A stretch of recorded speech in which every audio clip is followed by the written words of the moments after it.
Om Om Swastiastu. Swastiastu. Selamat berjumpa dengan saya Nimade Devi Jayanti dalam Bincang Tokoh Antv Bali. Hari ini kita sudah bersama dengan seorang tokoh pendidikan, yaitu Dr. Wayan Dayung. Nah, Bapak yang satu ini sangat berdedikasi dan memiliki segudang prestasi di bidang pendidikan, yaitu sebagai Ketua Musyawarah Kerja Kepala Sekolah SMK Kabupaten Badung. Beliau juga sebagai Kepala SMK Nusa Dua, lalu mendirikan Yayasan Pendidikan Gajah Wahana, Rektor Universitas Teknologi Indonesia, dan Direktur Balai Pendidikan Pelatihan Perhotelan dan Pariwisata. Aduh, begitu banyak sekali ya dedikasi Bapak di dunia pendidikan, terutamanya di SMK ya Pak ya? Iya, di SMK. Nah, hari ini kita ingin berbincang tentang SMK Bisa. Sebenarnya apa sih SMK Bisa itu Pak? Ya. Terima kasih. Kalau kita berbicara masalah SMK Bisa, ini diawali dengan bahwa ada suatu anggapan bahwa SMK itu dikategorikan sebagai suatu pilihan yang kedua. Iya, betul. Nah, kemudian kita kaitkan dengan pengangguran-pengangguran yang terjadi dari output SMA, SMK dulu. Kebanyakan dulu kan orang-orang selalu dari SMP langsung ke SMA. Tapi ya. Sekarang pemerintah mencanangkan bahwa anak-anak SMP itu diarahkan untuk sekolah ke SMK, begitu ya? Betul. Nah, ini juga adalah bermula dari Bapak Menteri dulu, Pak Wardiman, dulu mencanangkan gebiar SMK. Kenapa? Karena beliau berpendapat melalui SMK ini pemerintah akan bisa mengurangi pengangguran. Kenapa? Karena SMK itu dia mempunyai spektrum, jadi mempunyai suatu klasifikasi, kemudian dari jurusannya ini yang namanya program keahlian, nah akan dibentuklah tenaga kerja menengah yang terampil, yang siap pakai, dan dengan demikian SMK ini menelurkan output dari bidang-bidang keterampilan yang dibutuhkan oleh perusahaan-perusahaan yang disebut dengan dunia industri dan dunia usaha. Nah, demikian banyaknya sekarang output ini sehingga pengangguran itu akan tertekan. Ya, apalagi kita tahu Bali sebagai tempat pariwisata itu banyak sekali membutuhkan anak-anak muda yang punya keahlian yang bisa langsung dipraktekkan seperti itu ya. Nah, terkait dengan itu adalah dari tonggak sejarahnya Pak Wardiman ini, kemudian pemerintah menurunkan regulasi kebijakan ini, dijadikanlah rasio antara SMA dan SMK yang pernah 70% SMK dan 30% SMA, kemudian pernah juga dicanangkan 60% SMK dan 40% SMA, dan ini artinya adalah bahwa anak-anak itu digiring untuk pertamanya itu adalah bagaimana dia tuh tamat bisa bekerja. Nah, ini adalah juga suatu programnya dari Kementerian dari Kemdikbud juga begitu, bahwa anak-anak itu tamat kemudian dia harus bekerja. Dan program ini sudah disosialisasikan di seluruh Indonesia bahwa setiap anak yang masuk SMK itu adalah layak untuk dia bisa langsung bekerja gitu. Karena kan sekarang, tapi saya lihat ada yang berbalik bahwa sekarang anak-anak S1 yang lebih dihargai daripada SMK yang memang notabene-nya mereka bisa langsung praktek untuk bekerja, kan seperti itu. Kalau S1 kan sebenarnya syarat teori. Kalau seperti itu bagaimana? Menurut pikiran saya, yang dalam skala pendidikan ya, dari pendidikan S1 yang apabila S1 itu ini harus diklasifikasi dua, S1 yang sains itu adalah orang yang memahami tentang ilmu pengetahuan secara mendalam. Nah, dia ini mungkin bisa dipekerjakan sebagai seorang desainer, begitu, sebagai orang pemikir, konseptor. Nah, kemudian orang yang tamat dari S1 kejuruan ini adalah orang-orang yang betul-betul sudah memahami pekerjaan, lingkup kerja yang sudah harus dia lakukan. Nah, sehingga di sini apa? Perlu ada suatu sinergi supaya antara dunia kerja dengan lembaga pendidikan mana yang vokasi, mana yang dari sains ini supaya dipahami. Dan ini sudah dilakukan oleh pemerintah, ada 3 kementerian yang bersinergi, ada yang Kementerian Tenaga Kerja, kemudian Kementerian Kemdikbud, dan dari Badan Nasional Sertifikasi Pendidikan. Ini sudah bersinergi ketiga ini. Sekarang sedang jalan. Gitu. Nah, ini yang menarik karena saya melihat bahwa pemerintah membuat suatu contoh karena di luar negeri itu kebanyakan yang diminati adalah sekolah yang bersifat atau bersistem vokasional kan seperti itu ya, Pak. Ya. Nah, kita berbicara masalah vokasional. Inilah sesungguhnya yang digaungkan oleh pemerintah yang dalam era ekonomi global ini kemudian kita tidak kalah bersaing. Namun memang ada ada berita kemarin menyatakan kenapa SMK dikatakan tahun 2015 ini ada kenaikan pengangguran. Itu setelah disurvei, Bapak Direktur menyampaikan kemarin saya ikut rapat di Jakarta itu bahwa memang karena dari informasi penelusuran ini yang kurang cermat, sesungguhnya yang SMK itu sudah terserap, cuman sulitnya adalah penelusuran tamatannya ini. Kita mengetahui dalam hal dia di mana terserap, di mana bekerja. Ini yang mengalami kesulitan sehingga kelihatannya dia dari angka dia adalah ada peningkatan pengangguran, tapi sesungguhnya dari daya serap dia tidak seperti itu. Tidak seperti itu. Nah, sebagai negara hukum di Indonesia itu kan syarat dengan aturan-aturan atau regulasi, ya kan? Lalu bagaimana sebenarnya aturan mengenai SMK ini? Karena kemarin apa ya, bahwa SMK ini dikelola oleh provinsi atau kabupaten yang seperti itu, Pak? Iya, kita bicara masalah regulasi kebijakan ini sebetulnya kita mesti harus juga berbicara masalah, ingat dengan suatu teorinya yang saya pernah pelajari dari John Edward III, yaitu bahwa di pemerintahan itu harus benar-benar memahami tentang sesungguhnya kita ini pada posisi pemerintahan seperti apa. Pemerintahan kita sekarang kan menggunakan otonomi. Otonomi itu kan berlaku di tingkat 2. Nah, otonomi di tingkat 2, segala sesuatunya yang sudah ditetapkan kemarin, jangan dicoba lagi dibawa ke tingkat 1. Masalahnya apa? Karena kabupaten-kabupaten itu dengan pendapatannya dan juga dengan dana APBD-nya, kita sudah dirancang. Nah, ini nanti kita yang seperti di Badung. Badung itu kita sudah dibantu SMK itu per siswa itu adalah 1,5 juta per tahun. Bantuan dari pemerintah. Bantuan dari pemerintah Badung sebagai dana pembantu BOS, dana pendamping BOS. Sebenarnya dana pendampingan itu untuk merangsang mereka masuk ke SMK atau memang programnya seperti itu, program BOS dari pemerintah? Itu dalam implikasinya boleh sebagai suatu perangsang, tetapi adalah realisasi dari suatu kebijakan bahwa Badung ini kan income-nya besar. Kemudian Badung itu mempunyai suatu visi misi bagaimana bisa membantu masyarakatnya untuk dia sekolah. Nah, kemudian dana itu adalah untuk meringankan beban masyarakat dan juga masyarakat itu semua dia bisa mendapatkan apa yang telah diperbuat oleh kabupaten. Itu. Nah, oleh sebab itu bagi saya lebih baik regulasi kebijakan ini disempurnakan dengan baik, kekurangan-kekurangannya apa, janganlah ada suatu perubahan yang total seperti ini. Nah, kemudian apa yang akan terjadi? Akan terjadi adalah penganggaran ulang di provinsi. Nah, masalahnya apa yang akan terjadi?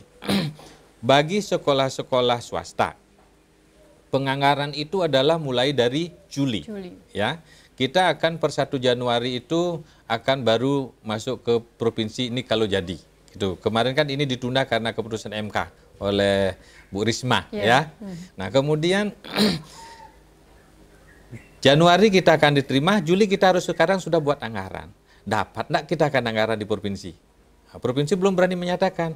Terus kalau kita enggak dikasih, dana kita mau cari di mana? Nah, kita bercerita tentang masalah anggaran itu pasti cerita yang sangat panjang ya, Pak ya. Panjang, nah, kita pakai nanti di segmen berikutnya setelah komersial break yang berikut ini.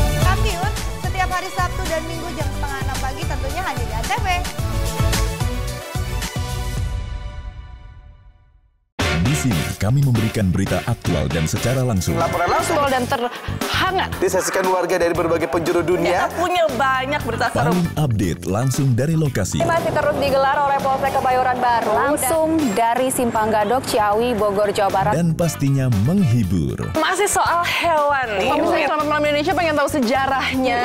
Boleh. Kenapa nyindennya nggak bawa-bawa ular? Selamat Malam Indonesia, Senin sampai Jumat jam 12 malam.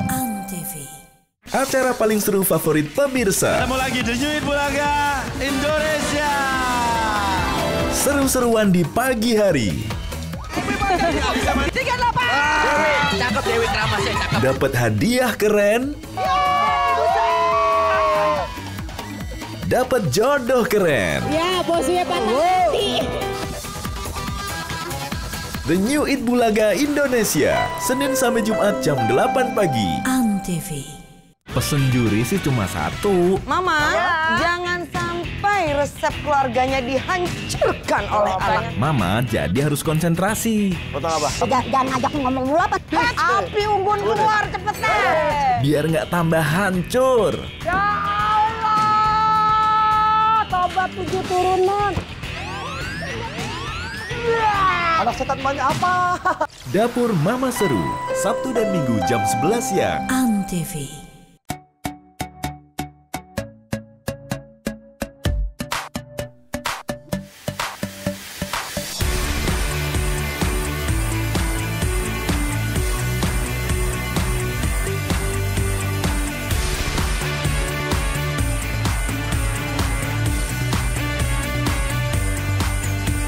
Simak informasi selengkapnya hanya di Total Football hari Minggu jam 6 pagi di Antv bersama saya, Randa.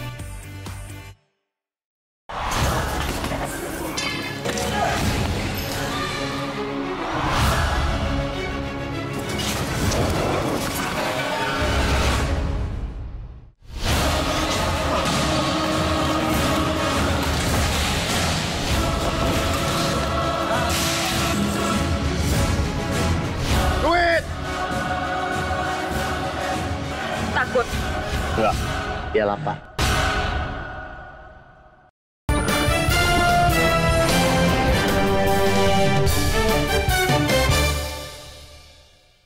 Masih bersama saya Nimade Devi Jayanti dan Dr. Wayan Dayung yang sangat berdedikasi di bidang pendidikan. Tadi kita sudah membahas tentang anggaran. Mungkin bisa dilanjutkan kembali pembahasan yang tadi.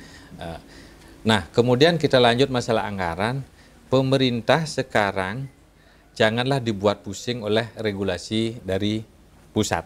Maksudnya adalah antara anggaran kita di kabupaten itu sudah punya anggaran yang setiap tahunnya rutin. Nah, sekarang kalau dibawa ke provinsi jelas akan kredit. Nah, dalam perubahan anggaran.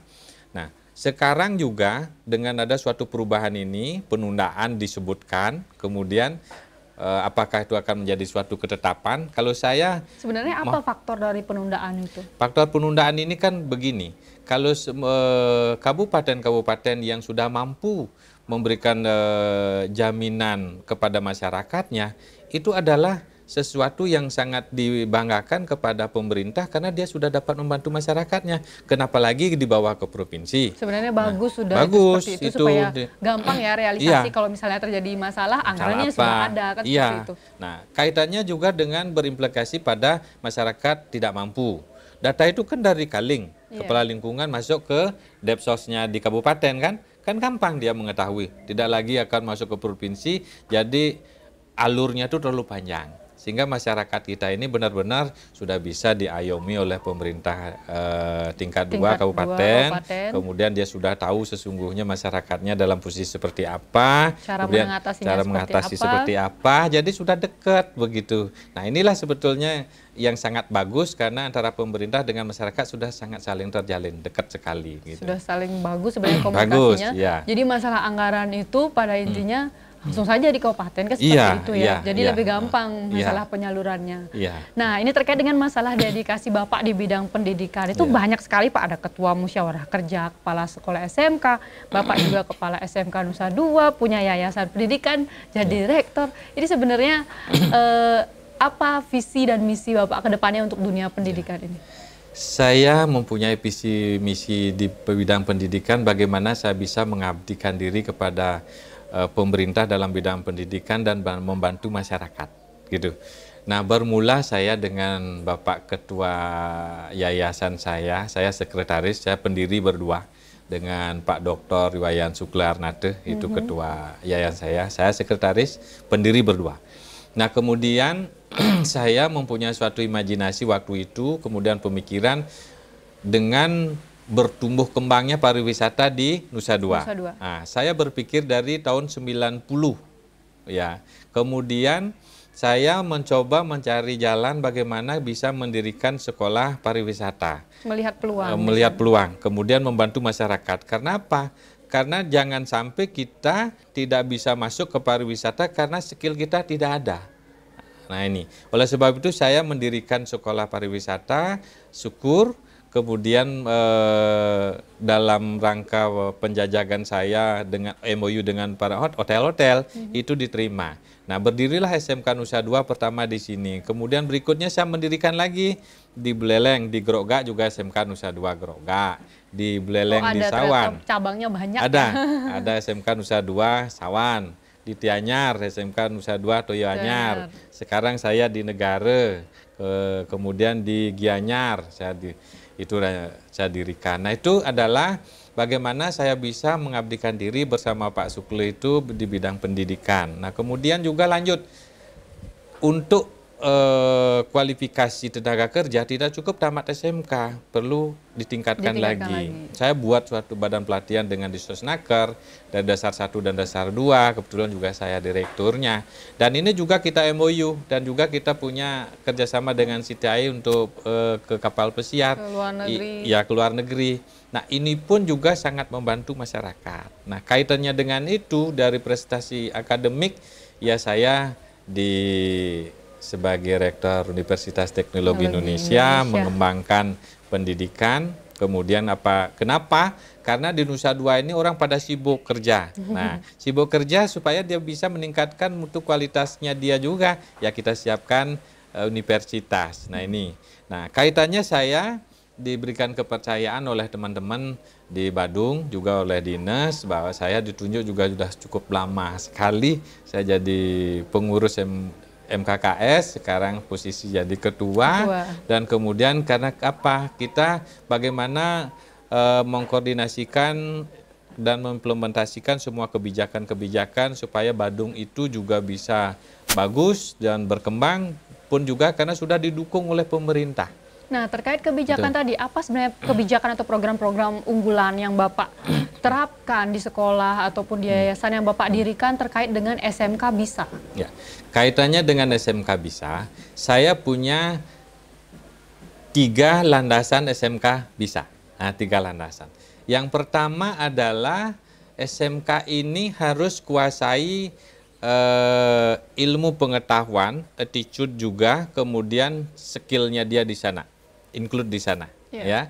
Jadi pengetahuannya dia, karena seorang SMK itu dia akan masuk ke dunia kerja tidak paham dengan ilmu pengetahuan, saya itu tidak bisa, karena dia adalah ketika dia duduk sebagai seorang head office di sana, dia tuh harus bisa menghitung, ya di sana.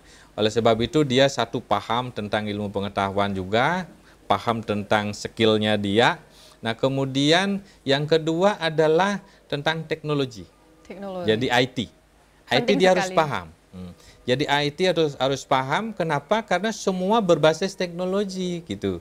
Jadi semua itu bisa diakses, semua juga dia bisa rancang, semua dia online semua sekarang. Zaman sekarang tanpa teknologi mati kan? Mati dia. Termasuk sekarang ini saya juga sudah mengedarkan informasi kemarin saya rapat. Itu ada karya ilmiah siswa yang online langsung dari kementerian. Nah itu kalau proposalnya diterima, itu dia akan dipanggil ke nasional untuk presentasi. Ini IT-nya sangat berfungsi gitu. Maka dari itu bagaimana siswa itu harus paham teknologi. Pun juga sekarang ada olimpiade guru juga, dan juga pendaftarannya bisa online juga begitu. Semua sekarang ini kita paham.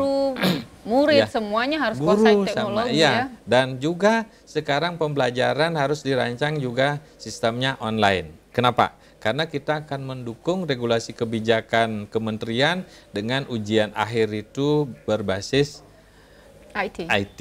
Nah ini. Yang ketiga itu adalah paham tentang bahasa, language. Ya, ini kalau kita tidak paham dengan bahasanya ini yang pertama adalah bahasa Inggris dan ditambah dengan bahasa yang lainnya yang menjadi muatan lokal, ini kita akan kalah bersaing. Seperti yang dikatakan tadi, bagaimana dengan luar negeri kan begitu? Nah, kita tiga ini harus pengetahuan, skill, kemudian teknologinya, IT, kemudian bahasa. Ini tiga dasar SMK Bisa ini saya sosialisasikan dan saya jadikan suatu program di sekolah bagaimana tamat SMK itu supaya bisa. Apalagi gitu. kalau mau ke kapal pesiar otomatis harus pakai bahasa Inggris dong. Iya, betul. Tidak cuma bahasa Inggris tapi bahasa lain juga. Bahasa harus lain ya. Kalau saya juga ngasih di sini bahasa Jepang. Saya ngasih ya di sekolah. Ini adalah juga dari hasil saya kunjungan saya ke salah satu university di luar negeri di Singapura, juga pernah di James Cook. Nah, di sana juga saya diinformasi begitu, Anda bisa go internasional ketika Anda paham tentang skill Anda bisa mengakses teknologi, Anda bisa komunikasi dengan bahasa, gitu. Ya, menarik sekali, pasti banyak sekali program-program dari SMK Bisa yang menjadi pelajaran bagi pemirsa sekalian di rumah ya. Tapi kita akan saksikan selanjutnya setelah komersial break berikut ini.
Enggak, dia lapar.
Football hari Minggu jam 6 pagi di Antv bersama saya, Rangga.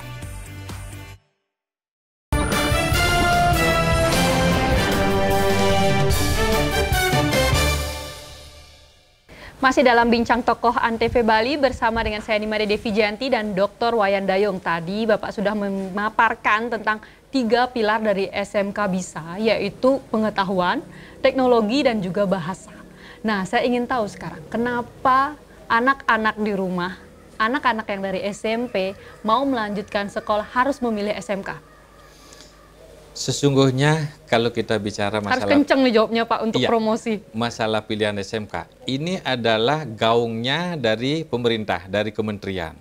Maka dari itu tidak salahlah masyarakat itu bisa dapat menerima program-program dari kementerian. Dan berarti program kementerian itu adalah sukses masuk ke masyarakat. Iya, gitu. Kenapa?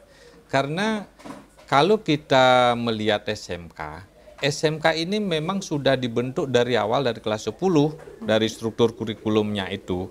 Anak itu sudah dibentuk menjadi anak yang terampil, anak yang cerdas, kemudian berperilaku yang santun, budi pekertinya yang bagus. Nah, dan kemudian apa? Anak SMK ini sesungguhnya adalah membantu masyarakat dalam rangka satu pembangunan di bidangnya sesuai dengan program keahliannya. Misalnya kalau yang di perkapalan ya di perkapalan, yang di mesin ya di mesin, yang di pariwisata ya tentang pariwisata. Semua itu sektor-sektor pembangunan ini yang notabene memberikan suatu kontribusi pendapat yang luar biasa tingginya.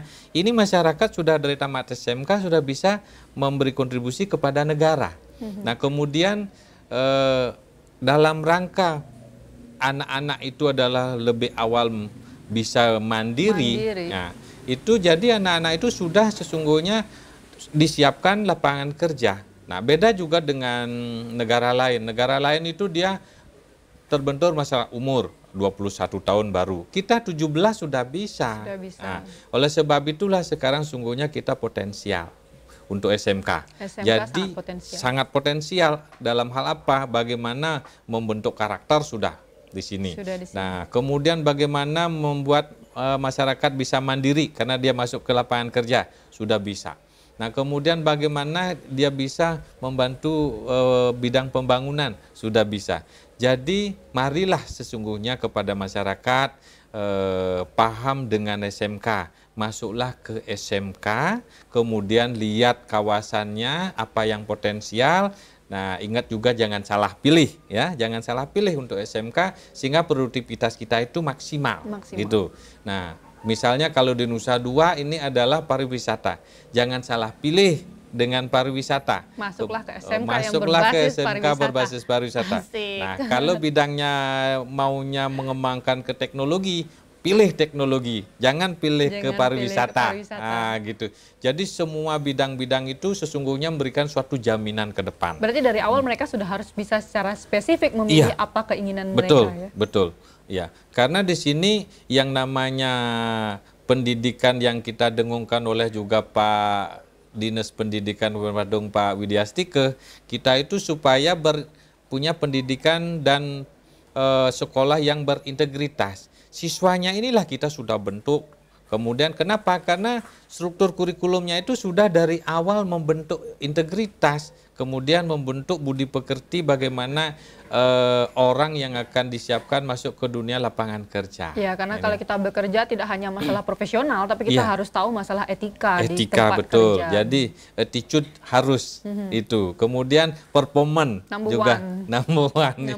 Betul ya. Inilah menjadi suatu acuan, kemudian motivasi. Kenapa? Karena sesungguhnya orang-orang anak-anak yang masuk ke SMK itu adalah sesungguhnya emas bagi mereka sendiri dan juga bagi negara, bangsa. Kenapa? Di samping untuk dirinya sendiri sudah bisa mandiri, juga sudah bisa memberikan suatu kontribusi kepada bangsa dan negara, pun juga adalah bahwa anak-anak ini sesungguhnya lebih cepat menemukan sesuatu. Nah, dalam arti apa? Ketika dia ini yang di teknologi, apa yang harus diperbuat? Dia orang suka kotak-katik dengan program, dengan segala satu alat elektronik, dia lebih cepat bisa menemukan di sini. Jadi sebagai programmer juga dia juga cepat, juga sebagai seorang kameramen dia juga akan lebih canggih dia gitu. Karena nanti kita bisa ajak syuting-syuting juga ya. Iya. Itu suatu kelebihan yang luar biasa di sana untuk kita bisa memilih SMK. yang sesungguhnya SMK itu adalah mempunyai prospek yang luar biasa ke depan. Kenapa? Ini adalah sinkronisasi antara kurikulum, kemudian tenaga pendidik, kemudian sarana prasarana sekolahnya, kemudian juga bagaimana link and match ini dengan dunia usaha, dunia industri. Ini sangat perlu dipertahankan. Jadi kita sekarang juga harus punya MOU. MOU-nya ini kita lakukan pun juga sudah atas dasar kerjasama Kemendikbud dengan Disnaker. Jadi sinerginya sudah berjalan. Sudah berjalan. Masyarakat tidak perlu takut yang tidak ingin perlu masuk takut, ke SMK ya. Sekarang bagaimana kita bisa membesarkan hati bahwa SMK itu sesungguhnya adalah unggulan yang number one. Di luar negeri pun orang-orang berlomba-lomba ke pendidikan yang mengedepankan keahlian. Nah itu. Nah oleh sebab itu marilah masyarakat semua dimanapun berada kemudian alihkan pikiran. Karena SMK ini sesungguhnya walaupun dia tamat SMK dia harus masuk lapangan kerja, dia tidak lupa juga bisa melanjutkan pendidikan berikutnya. Karena tergantung sekarang dia bisa mengatur waktunya. Manage-lah waktu itu dengan baik gitu. Sehingga dia itu nanti akan bisa mendapatkan sesuatu yang maksimal, dia juga berintegritas, mempunyai suatu sikap profesional, kemudian juga dia mempunyai yang sekarang didengung-dengungkan itu bagaimana budi pekerti kita supaya yang baik. Nah ini sudah diisi juga di SMK itu semua kegiatan ini. Tidak ada lagi istilah SMK menjadi pilihan kedua. Tidak sebetulnya, sesungguhnya pilihan yang nomor satu. Iya itu. Nah ada juga yang beranggapan bahwa kalau kita masuk SMK nanti kita akan bekerja pada orang. Jadi peluang untuk jadi pimpinan itu sedikit. Karena dialokasikan untuk yang sudah S1, S2, S3, dan sebagainya. Itu bagaimana Pak? Ya. Kalau kita berbicara masalah peluang, kita harus berbicara juga pelajari tentang manajemen. Ya, tentang manajemen. Di manajemen pengelolaan orang dan manajemen pengelolaan perusahaan ini, perusahaan itu adalah mencari orang yang profesional. Pasti. Ya kan? Nah, di manajemen pengelolaan orang, kita akan mengelola orang sebagai sesuatu orang yang profesional. Nah, maka dari itu sekarang orang yang outputnya dari salah satu spesifikasi SMK, misalnya bidang akuntansi misalnya, nah, dia ini adalah pertama kita oleh pemerintah pun juga sudah memberikan suatu pendidikan dan pelatihan yang berjenjang. Bisa di sekolah, bisa di dunia industri, kan begitu yang magang, yang disebut dengan training, juga disebut dengan pola ini adalah pola PSG, pendidikan sistem ganda, multi begitu. Talent ya. Ya, nah multi talent itu, sehingga disinilah kita harus masuk dulu sebagai tenaga kerja. Kenapa masuk sebagai tenaga kerja? Karena kita dari awal kita harus menguasai dulu step by step. Seluk-beluk perusahaan harus kita tahu. Nah, orang akan bisa menjadi headnya yang baik adalah orang yang memahami semua bidang-bidang pekerjaannya. Memahami bidang-bidang pekerjaannya ini harus diawali dari bawah, step by step, sehingga headnya itu dia bisa dapatkan. Bagaimana orang memanage suatu perusahaan tidak tahu, misalnya di hotel, mau jadi general manager, kemudian di public area tidak tahu, kemudian juga di cuat juga tidak tahu, housekeeping, laundry juga tidak tahu, kan tidak bisa mengelola orang. Konsepnya itu nanti jadi bingung ya. Nah, jadi bingung. Inilah harus dibutuhkan suatu kemampuan memanage orang. Nah, orang yang dimanage harus juga mempunyai suatu kemampuan di sini. Jadi orang yang memimpin itu bisa memanfaatkan orang yang sudah cakap dan terampil, kemudian perusahaannya itu pasti akan menjadi sesuatu perusahaan yang baik. Nah, ketika kita bicara kenapa kok orang memilih yang S1, S2, sesungguhnya itu dalam kapasitas pasti. Kenapa perusahaan memilih yang S1 dan S2, kan seperti gitu itu. Ya. Kita ingin membandingkan dengan SMK, tapi hal itu nanti kita ceritakan, kita akan dengar lebih banyak lagi cerita tentang persaingan dan keunggulan sebagai anak SMK ya, SMK bisa setelah komersial break yang berikut ini. Ya.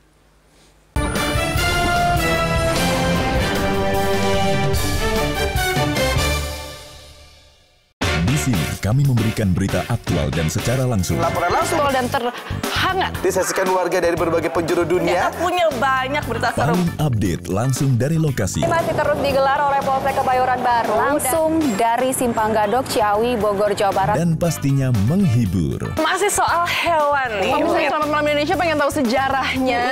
Boleh. Kenapa nyindennya nggak bawa-bawa ular? Selamat Malam Indonesia, Senin sampai Jumat jam 12 malam.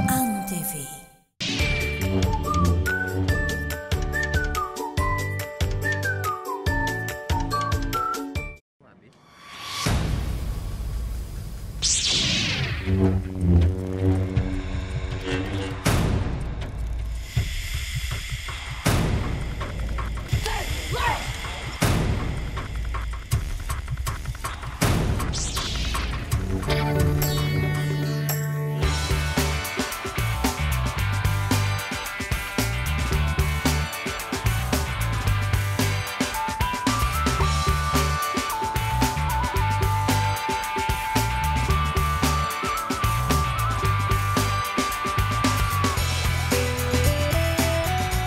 Sejak 2 Oktober 2009, batik Indonesia ditetapkan sebagai warisan kemanusiaan untuk budaya lisan dan bendawi oleh UNESCO.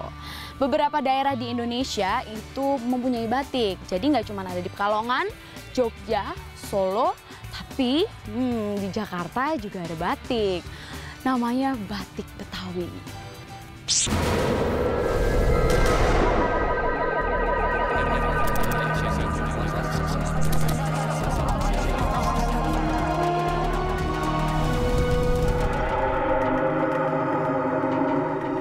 2016, status masih nggak jelas. You single, ini Indonesia single. Dibuat asik aja. Bareng yang cantik dan ganteng di sini. Ayo Ting Ting, Jessica. Aku. Tuh cewek, siapa sih? Dijamin jadi jago ngegombal. Kelapa muda bikinin jamu. Cakep. Cowok tampan yang kamu cari sudah ada di hadapan kamu. Facebookers, Senin sampai Jumat jam 4 sore. Antv. Permintaan maaf sudah tak berarti. Maafkan kami sayang. Kami tidak berhak melakukan ini padamu. Kesempatan mungkin tak ada lagi. Pria malang itu sangat sedih. Dia meminta kesempatan lain darimu. Aku tidak peduli. Aku tidak ingin bertemu dengannya. Keserakahan sudah terlanjur menguasai. Walau gadis itu tidak mau, keluarganya pasti akan memaksanya. Mereka itu orang miskin. Efsun dan Bahar, setiap hari. Antv.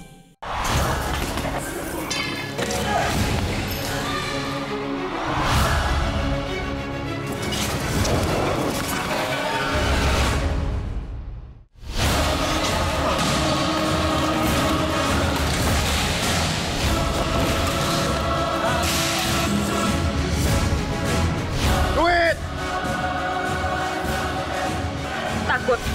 Enggak, dia lapar.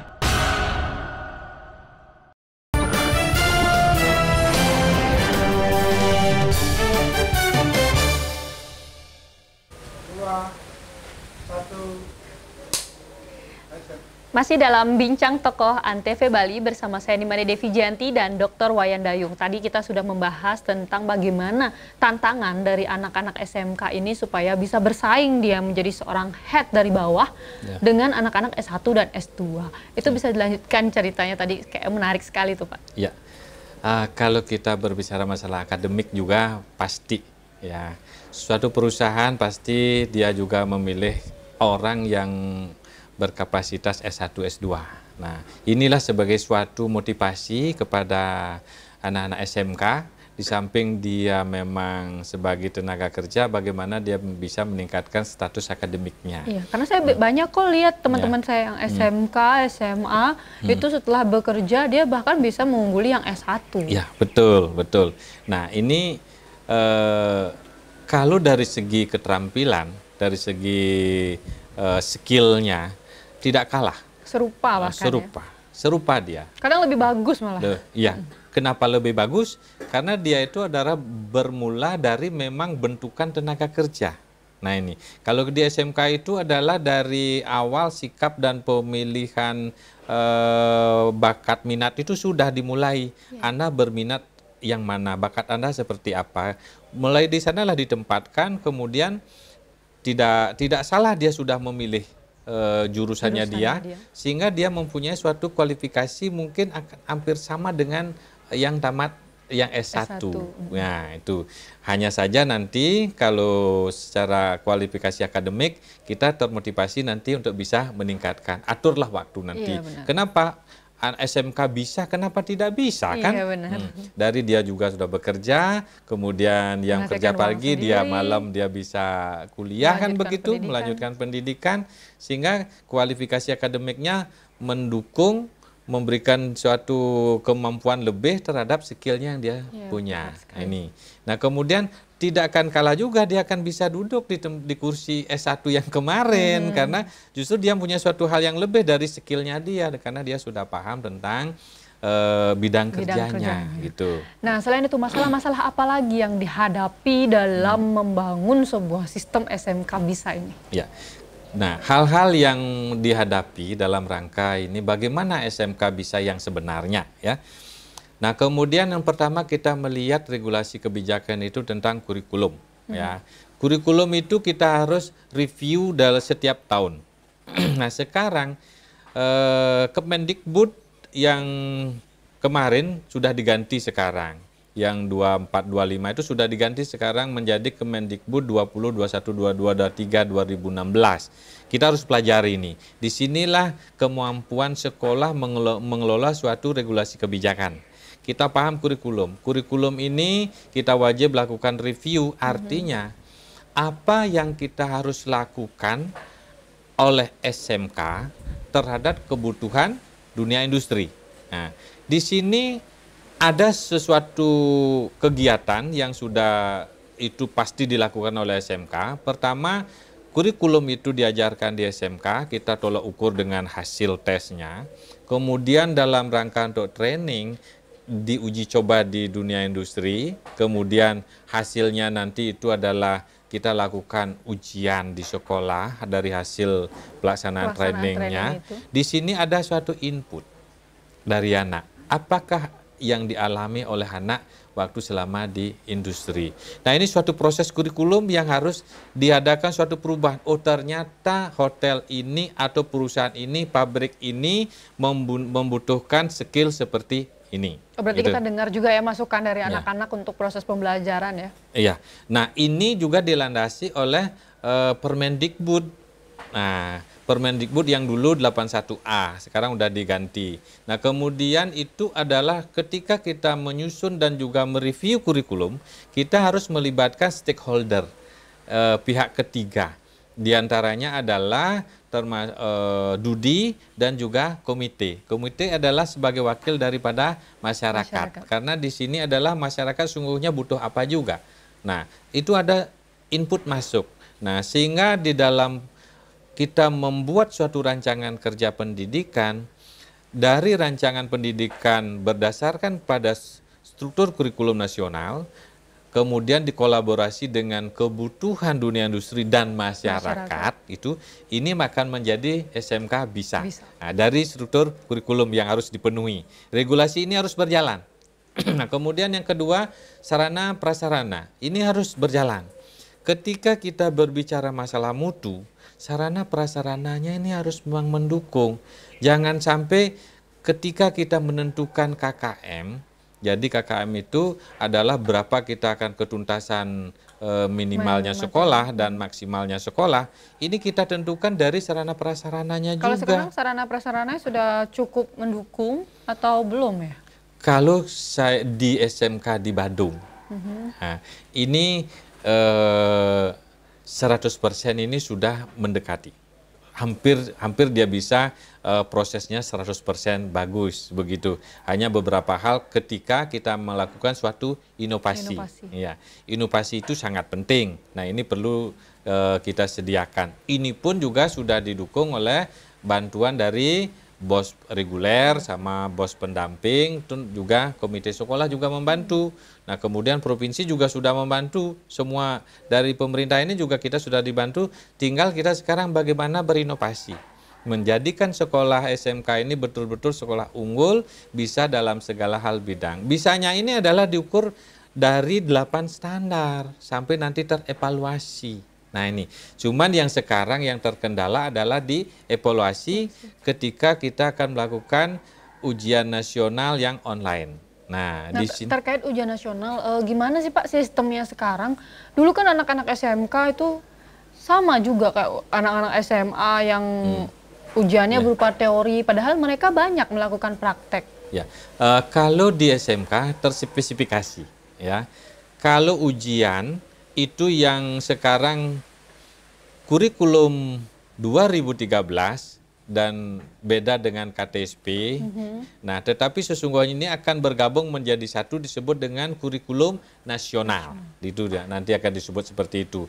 Nah, di sini kalau yang kurikulum K13 itu ada namanya di struktur kelompok A dan B, kemudian itu adalah yang di KTSP disebut dengan normatif adaptif, bahasa Indonesia, bahasa Inggris, dan seterusnya yang tidak ada prakteknya. Kemudian di bawahnya itu ada kelompok produktif yang sekarang di K13 disebut dengan kelompok C. Inilah yang diprosentase. Nah, jadi pengetahuannya itu hanya 30%, prakteknya 70%. Ini yang menjadikan siswa itu mahir dan terampil dalam praktek ini. Nah, sekarang sekolah mampu tidak mengelola itu. Nah, ini sebagai suatu tuntutan. Ketika sekolah ini sudah bisa maksimal, hasilnya ini akan bagus, tidak mengecewakan.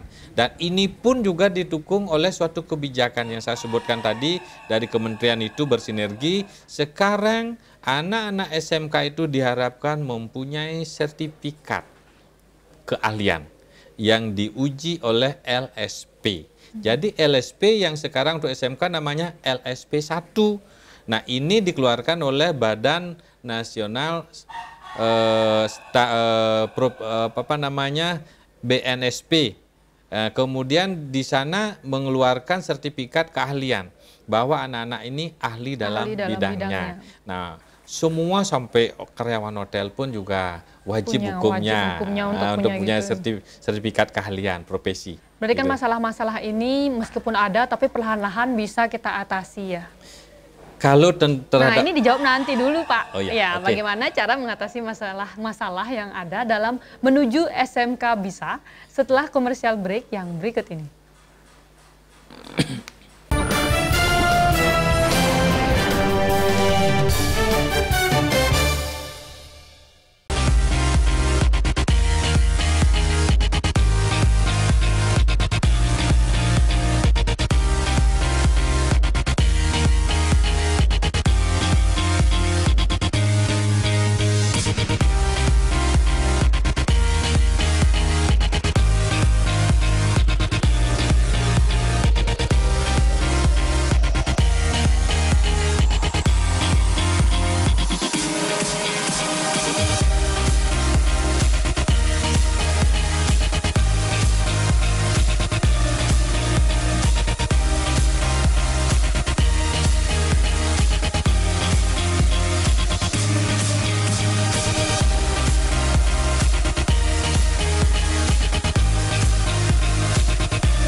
Kami memberikan berita aktual dan secara langsung. Laporan langsung dan terhangat disaksikan warga dari berbagai penjuru dunia. Kita punya banyak berita seru. Paling update langsung dari lokasi. Masih terus digelar oleh Polsek Kebayoran Baru. Langsung dari Simpang Gadok, Ciawi, Bogor, Jawa Barat. Dan pastinya menghibur. Masih soal hewan nih. Misalnya Selamat Malam Indonesia pengen tahu sejarahnya. Boleh. Kenapa nyindennya bawa-bawa ular? Selamat Malam Indonesia. Senin sampai Jumat jam 12 malam.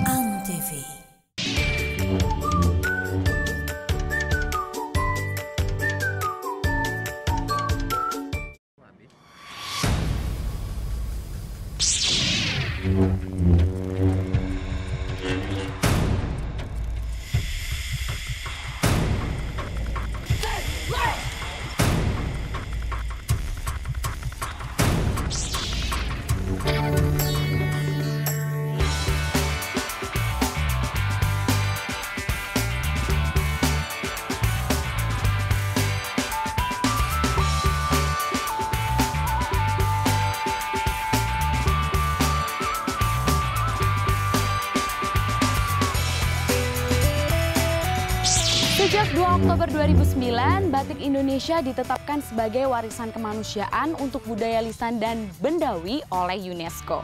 Beberapa daerah di Indonesia itu mempunyai batik, jadi nggak cuma ada di Pekalongan, Jogja, Solo, tapi di Jakarta juga ada batik. Namanya batik Betawi.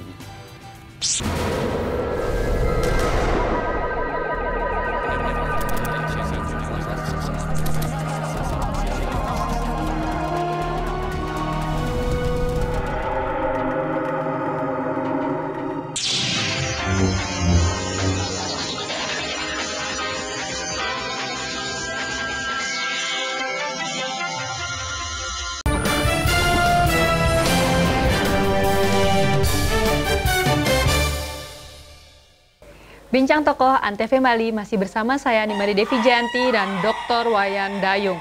Nah, tadi kita sudah membahas tentang permasalahan-permasalahan di SMK mulai dari masalah kurikulum sampai masalah sarana dan prasarana. Sekarang saya ingin bertanya bagaimana penyelesaiannya, apakah masalah-masalah itu sudah bisa diakomodir dengan baik oleh pemerintah maupun dari SMK-nya itu sendiri?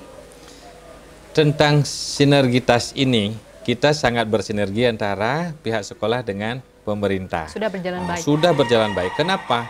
Karena pemerintah itu dalam setiap tahunnya itu meluncurkan programnya ke daerah-daerah, ke sekolah-sekolah. Kita dipanggil. Setidaknya MKKS mewakili.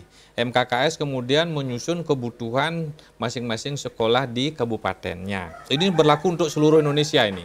Nah, kemudian MKKS menyusun kebutuhan-kebutuhan ini kemudian disampaikan ke pemerintah yang bisa memberikan bantuan, diantaranya ke kabupaten, pemerintah kabupaten bisa memberikan bantuan, ada juga kebutuhan kita di sana tertera, kemudian di provinsi juga bisa, karena ada bantuan sosial di sana, kemudian ke Kementerian. Kemendikbud. Nah, di sini kemudian oleh pemerintah menganalisa, kemudian juga karena analisa datanya juga dari Dapodik, gitu, kita harus rajin-rajin mengupload data Dapodiknya.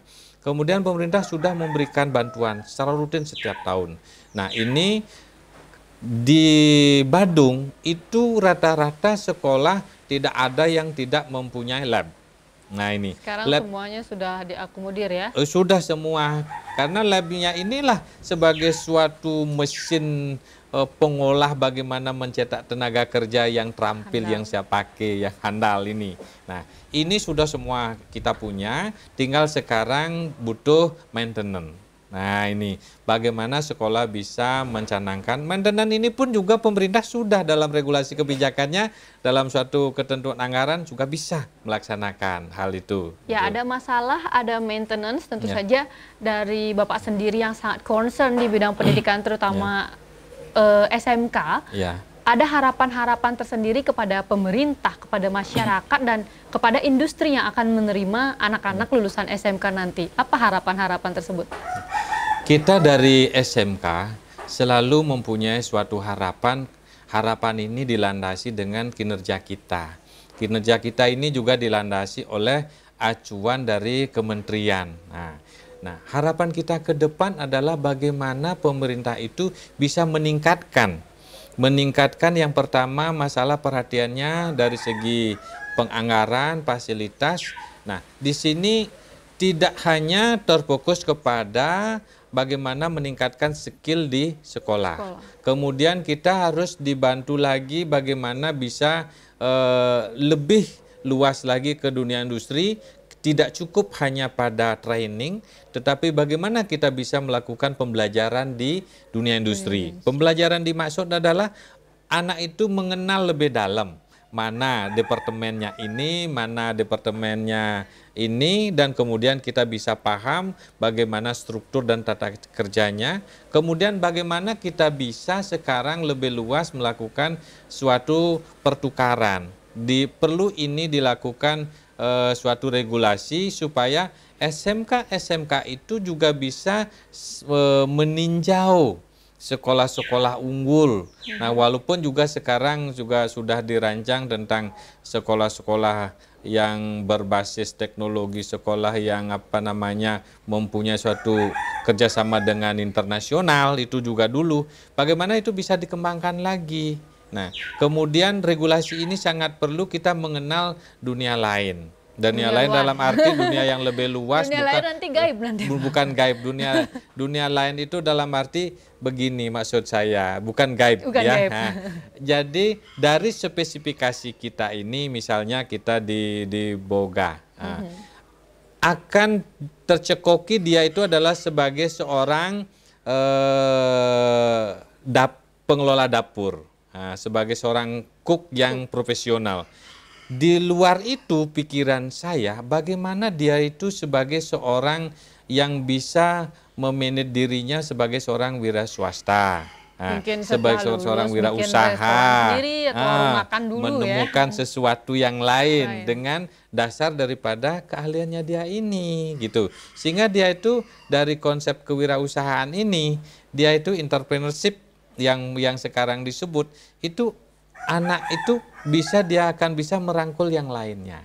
Ya, tidak hanya menjadi pekerja, tapi bisa juga menyerap lapangan kerja. Iya, betul gitu. Sehingga dari dia jadi tenaga kerja ini adalah dia mempunyai suatu prospek ke depan bahwa dia itu mampu menemukan sesuatu yang lebih luas, dan juga adalah sesungguhnya inilah output sekolah, inilah hasil program pemerintah bahwa masyarakat yang benar-benar konsen dengan SMK, anak itu bisa sukses. Ya, gitu. SMK bisa, sangat bisa. menarik sekali. Tapi tidak terasa sudah 1 jam kita berbincang-bincang tentang SMK dan program-programnya yang sangat hebat sekali. Mungkin kita bisa berbincang di lain waktu. Terima kasih. Semoga SMK ini semakin berkembang dan semakin baik. Ya, demikianlah tadi perbincangan kita yang sangat menarik dengan Dr. Wayan Dayung, di mana kita sudah membahas bahwa SMK bisa. Jangan takut lagi anak-anak SMP yang mau melanjutkan ke SMK, karena SMK bisa.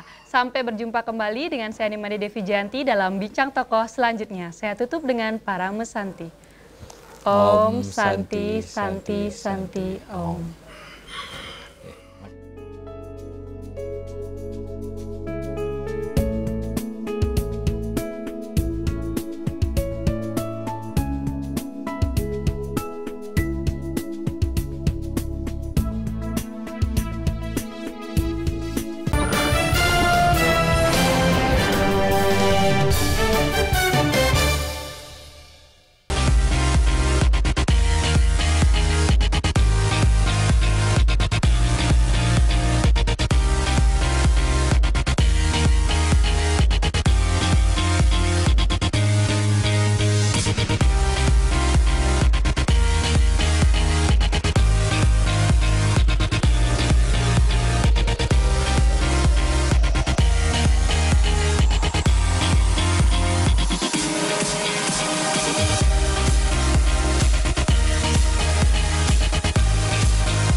Total Football hari Minggu jam 6 pagi di Antv bersama saya, Franda.